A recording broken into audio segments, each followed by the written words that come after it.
You've been invited to a party. It's going to be a fantastic location, opulent, expensive. But then at the last minute, you find out that the guest of honour is somebody that has lied about you, that has undermined you, that has threatened you, that has accused you and your colleagues of being an enemy of the state. Would you go? I'm recording this on the Friday before the Correspondents Dinner in America, which takes place tomorrow. And obviously the guest of honour in that case is going to be Donald Trump. Donald Trump for the past 10 years probably has insulted, threatened, undermined the press. He's described them as the fake press, the enemy of the state. And yet the Correspondents' Dinner is going ahead, and journalists from every side of the political spectrum will turn up and pay homage, pay deference to a man who clearly despises them. Now, you can tell by my accent that I am not American. I'm British, English. I don't have any real axe to grind as far as America is concerned about the Correspondents' Dinner or anything like that. I'm not a news reporter, although I've written about news. I'm not a news reporter. So why am I interested? My interest lies in the fact that these are journalists that we're talking about.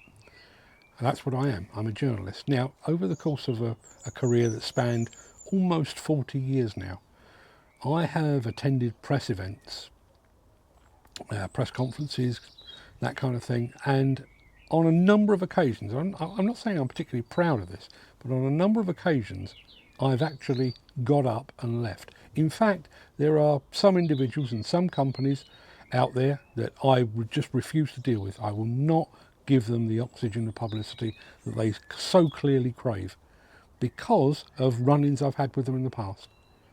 Now, I've watched the way that things have broken down in the States over the past couple of years, and I am saddened, ashamed, frustrated, embarrassed by the way that the press corps is conducting itself in America. Now, obviously we've had some people, notably Jim Acosta and Scott McFarlane and Katie Fang, who have jumped ship, Don Lemon, they've jumped ship, they've gone independent, and good for them, because they refuse to work for an organisation that has sworn fealty to Donald Trump. But the rest have continued to spread his lies, to report on his every utterance, his every move, his every lie.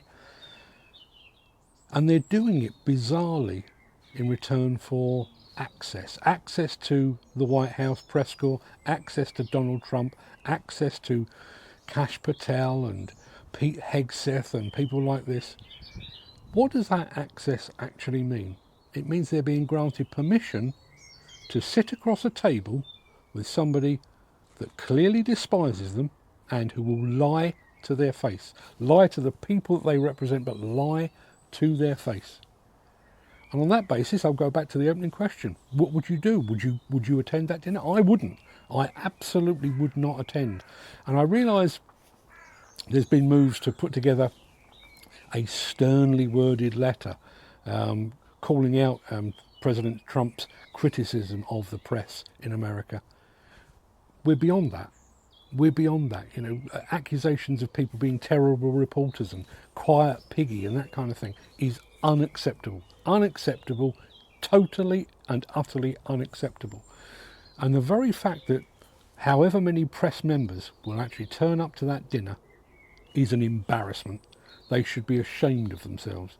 And the publishing companies that are sending them, that are requiring them to be there, should be even more embarrassed. They won't be, because once again, you know, the way the news media is gradually moving over to, you know, very Trump-friendly state-run media, effectively. They won't make a song and dance about it. But the journalists could. They could stay away. They could vote with their feet. But they're not. The more I see of this, the more I believe that the future of media does not belong on traditional platforms like the TV stations. They clearly have given up the ghost. They've surrendered any vestige of independence that they once had. They've surrendered that in fealty to Donald Trump. I don't consume my news like that anymore. I've basically jumped over to Substack. If I want to know what's going on in American politics, I don't watch Fox News or CNN or MSNBC.